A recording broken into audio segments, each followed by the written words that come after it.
Hello and welcome back to another episode of the Cookie Jar Golf Podcast. I am Tom Mills and today I am at St Andrews at the Old Course, ready for the Open, 150th.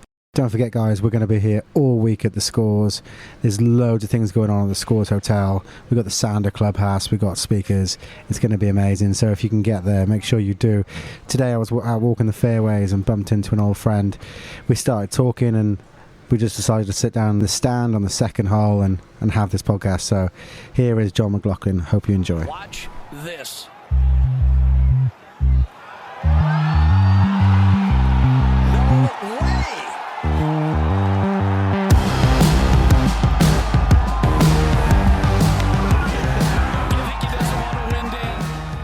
I won't even roll an intro. We're just going to jump straight into it. I think it's weird who you bump into when you come to an Open, and it's Monday of the Open. We're here at St Andrews at the Old Course, currently based actually at the back of the second tee, and as I was crossing the fairway on the 17th, I bumped into an old face, an old friend, John Mcloughlin, head greenkeeper at Wallasey. Well, course manager of Wallasey, but I answer to all sorts. Greenkeeper.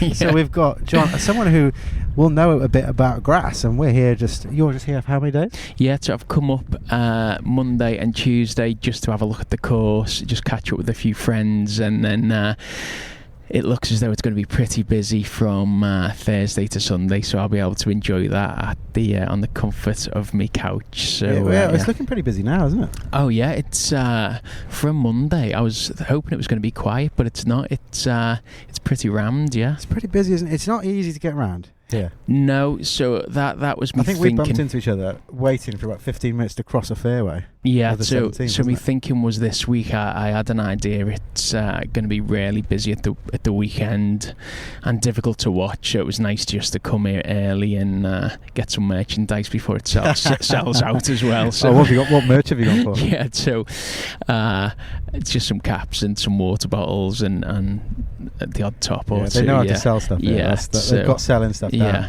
well, I've just noticed the water bottle's gone up to £40 this year, so I'm yeah. Well, at least the water's free. So I won't be buying more than one this year. So but at least the water's free. Yeah, it's free. Yeah, so make use of the £40 water bottle. So yeah. So we bumped into each other, crossed, and we walked because you've got a friend here. Who do you know that's here? So I've got quite a few friends that caddy on the tour. So we've just been walking with Harold Wagner because my friend caddies for him, Chris Rice. I think Tommy Fleetwood will be out later, so we'll have a walk with Finno and Tommy later, and then just catch up with a few other friends that are around about. So yeah, I've got to be honest, I felt quite baller when we were on the second tee. Just to put some context on this, we had no idea. You said you were going down to see your mate, and I said I'll come with you. I'll come for a wander. Yeah. We had no idea who he was going to be with. But then we turned up and there's a big crowd for Harold Varner. No offence to Harold Varner. There's a big crowd though. And then we see DJ, Hoagie and Rory. Yeah. And I was like, oh God, this is getting busy. Yeah, so I was hoping that it would be a nice leisurely stroll round all 18 holes, and you couldn't actually see anything. So yeah, it was tough, wasn't it? It wasn't a bad thing to have a little break. To be fair though, we watched them tee off one. We went and watched them putt out on one. Then we found a little mini grandstand on two that you managed to squirrel your way to the front of somehow and be like, hey, here I am. And you looked like a right dot. You looked like a right baller when he came over and shook your hand. Everyone was like, who's this guy? Who's this guy next to me? Yeah, that's the beauty of the Open. It's the one tournament where everyone sort of rocks up if you're really into your golf. So it's always, every year is one of the highlights of the year. Yeah. And what's your thoughts on it so far? Like, obviously you've been to St Andrews a ton. Yeah, so the St Andrews is my favourite place in the world, and the Old Course is, I'm like Tiger. It's the home of golf. It's the place. So if I had to play one round, I had one round left, it will definitely be the Old Course. But after Wallasey, it would be the Old Course, and actually the town is just unbelievable. So yeah, it's pretty cool. So yeah, but it's I'm surprised how. Well, I'm pleasantly surprised how brown the course is. So it's only Monday, so there's another 3 days to go before tournament days, and the fairways are really starting to bake out, which is fantastic.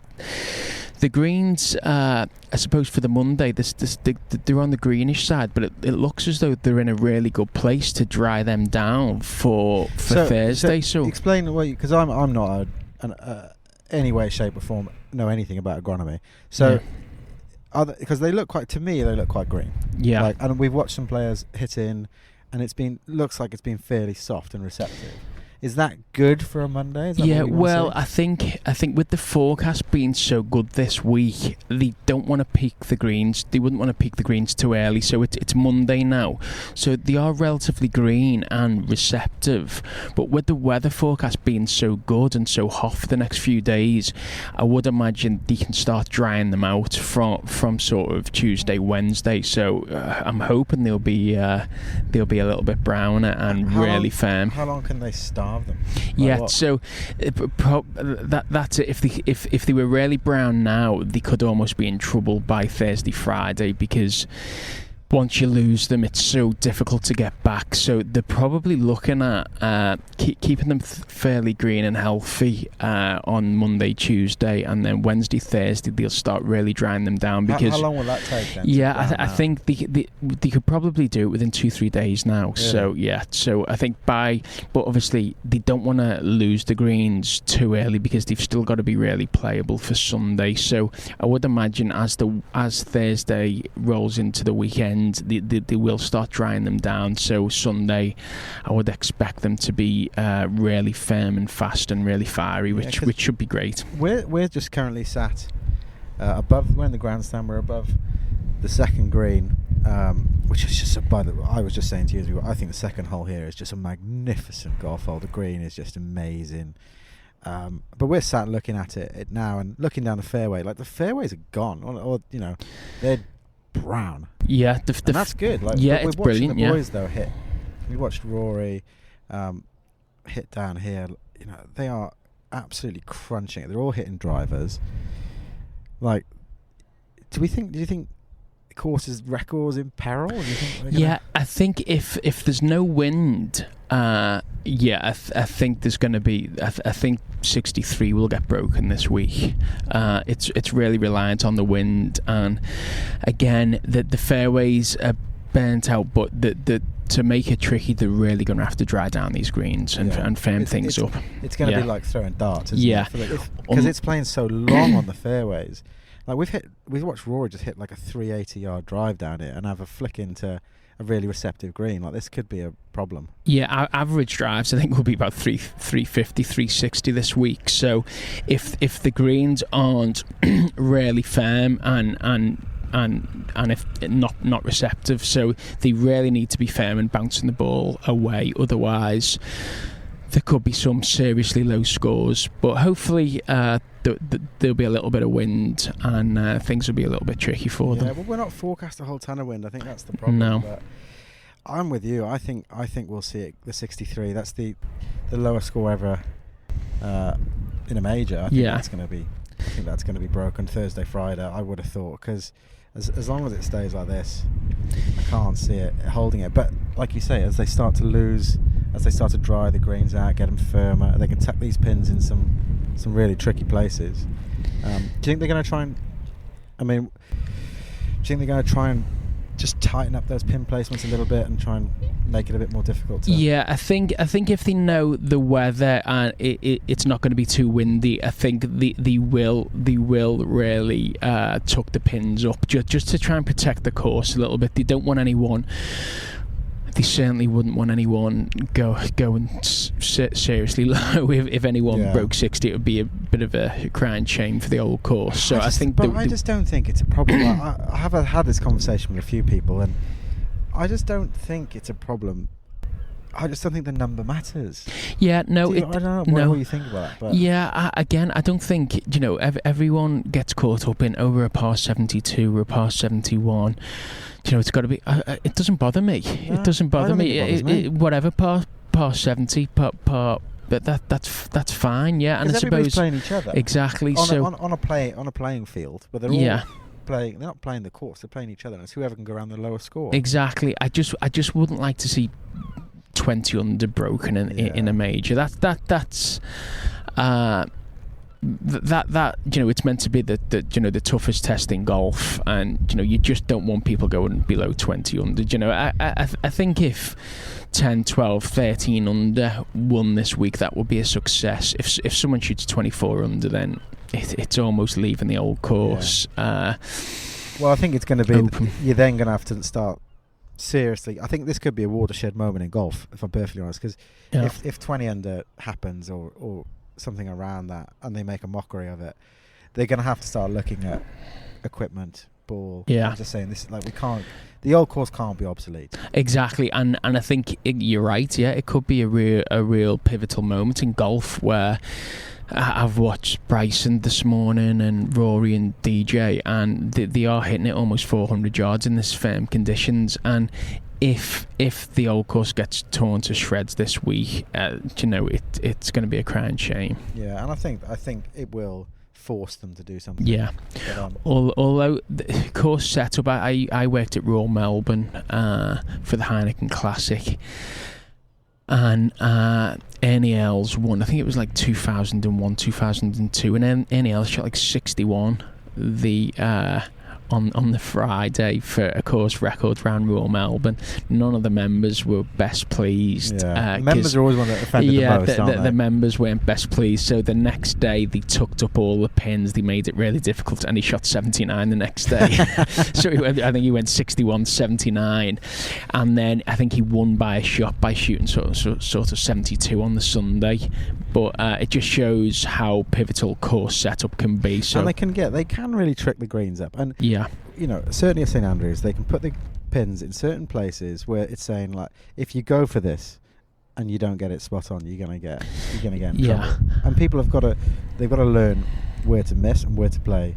Yeah, where to play into. Although watching, like, I've played links golf all my life, and I love hitting bump and runs and putting off the greens, but just watching them last week at Renaissance and watching them in previous Opens, the US players, they're not playing bump and runs anymore. They're all lofty. Even Spieth, watching him at Renaissance yesterday and Saturday, they're just taking a 60-degree out, and they could be 15 yards off the greens. They're just taking all the contouring out to play. Yeah. So again, I think that will be a bit of a watershed moment. If this week there's no wind, they miss a green, and normally it would be a tricky putt or a 50, 60-yard putt with the double greens, but they're just floating them into sort of 5 foot and stopping them dead. So I think the defence of the old course with the undulations, it will be interesting to see if they just take them out of play this week. Yeah.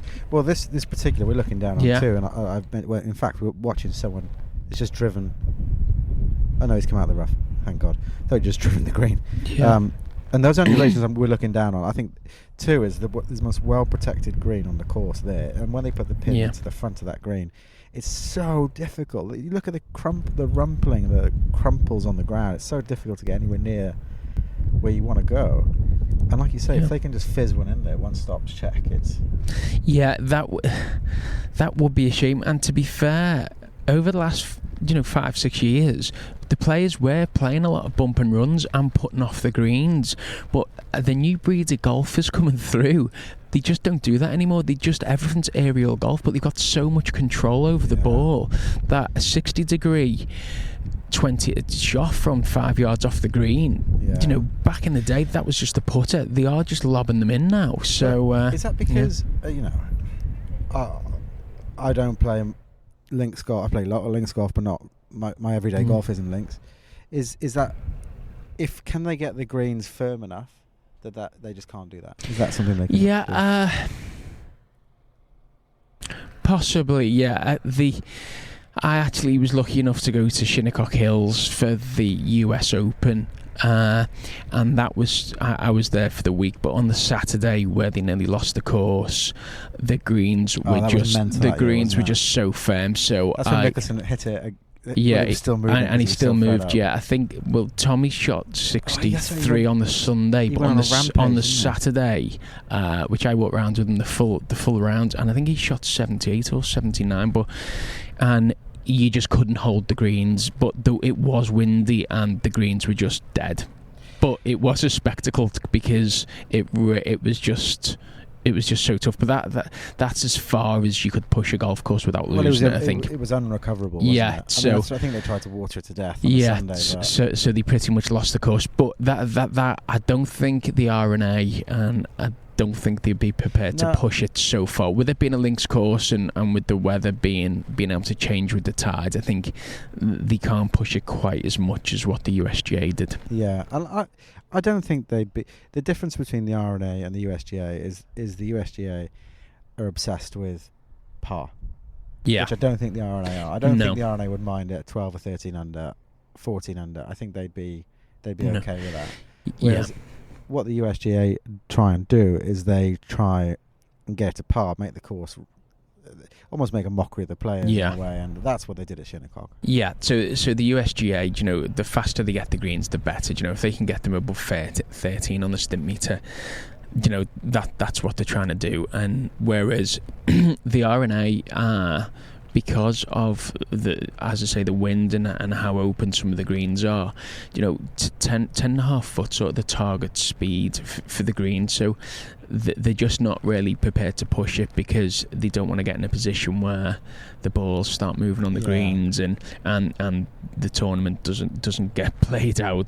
So I think Muirfield, when Phil Mickelson won, they did almost lose the course on the Friday, and I don't think they'd ever want to take it that close ever again. So 10.5 what about what they want?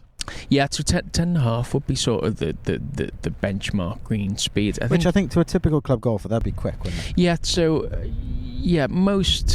to be fair, a lot of the inland courses these days, so a lot of the parkland courses where they can, mow the grass short and shave the greens down, you're looking at 10, 11, 12 feet on some of the parkland courses. So it depends what you're used to. Links golf 9 to 10 foot is pretty decent pace. Yeah, us at Wallasey, we're trying to track ours at 9.5 every day.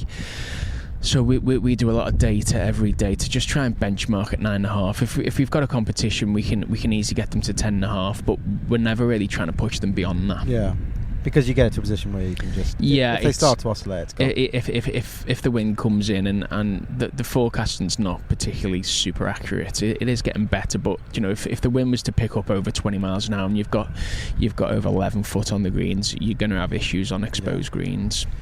So, what do you think about this week then? Who are you looking to? Who's your money on, and who are you looking to follow? Yeah, the outside. You might see Tommy. Yeah, Tommy obviously he didn't have a great first round at the Scottish Open, but come back really well from that and ended up finishing third. So it would be great. It would be great to see him in contention in the final 9 holes, which I believe he will be because he just plays links golf so well. It would be great to see Tommy in the mix. Matthew Jordan come through qualifying at St Anne's Old Links, a member of Hoylake. He's won the Links Trophy around the Old Course. So he's my outsider. So I'm going to throw a bit of an each-way bet on Matthew Jordan. I think that's well, I was actually looking at, so we've got some mutual acquaintances with Matty, and we're hoping to maybe have a chat with him while we're up here at some point. But I was looking at his odds. And they're quite good. I think he's 300. Yeah, so it's a really good. It's a good outside. Yeah, if you can get top 10 position, then he's worth a definite each way odds. He knows the Old Course really well. I think his dad or his granddad's a member of the R&A, so he knows the place like the back of his hand. So he actually did well at the Scottish Open, made the cut. He was doing well, I think, until the 3rd round. So he would be a great each way bet. And Shane Lowry's had a good year as well, so I wouldn't write off Shane Lowry either. His touch is fantastic. So I think, hopefully following on from Fitzpatrick in the US Open, hopefully we get a British or Irish winner. Yeah, I hope so. And if our listeners check a $5 on Matty Jordan and get some money, what commission are you taking on that? Yeah, I'll take 5%. 5%. So that's all right. That's quite generous, I think. But you're heading back tomorrow evening? Yeah, so I've got today and tomorrow, and then I'll really look forward to watching it from home. Back to the grind at Wallasey. Yeah, so we've got a busy month at Wallasey, so especially with the heat wave that's just coming upon us. So there's going to be lots of hands watering and keeping things in check at Wallasey. So how's the course looking at the moment? Yeah, so it's playing really well. We've had a really good year so far. The course conditions has been fantastic. The feedback's been great. So we're in a really good place. Yeah, it's daily standards that we're producing are pretty high, so we're pleased with where we're going. Yeah. I was chatting to someone yesterday, the day before, and I think Britain has got some of the best just golfing terrain on the planet, and I think it's a toss up between East Lothian and Fife. Those two are just absurd. But for me, I think the third best place in Britain is the northwest of England, and when you consider you've got Wallasey, Hoylake, Southport, Ainsdale, Hillside, Formby, Birkdale. It's just the courses up there and the land up there is just so good. Like I played Hoylake on the way up yesterday, and the land is just like playing off a Weetabix. Yeah, oh no, it's incredible. So I've grew up on the northwest coast. My home club was West Lancs for 25 years. Oh, West Lancs. Yeah, West Lancs. so I'm just Sorry. being a junior member there and getting to play Hoylake, Birkdale, Formby, Wallasey on a regular occasion, it was just amazing. You don't really appreciate how good a stretch of golf it is until you move away, really. So it's incredible. And now I'm back managing a links course on the northwest coast. It's tremendous. I played Hillside last week. Been playing a lot at Hoylake recently in Birkdale, and the golf is fantastic. Yeah, it's good, isn't it? Well, John, thank you so much for taking the time up in the stands on the second hole of the old course, looking down. I think that's Alex Norrin practicing some silly pin placements. He's got some. I don't know where he thinks they're going to be, but as a parting gift, what is the final score? I'm going to say 15 under. 15 under. Just I hope it doesn't get broken. 15. I'd be quite happy with 15 under. John, thank you very much. Brilliant. Thanks. Cheers. Bye bye. Watch this.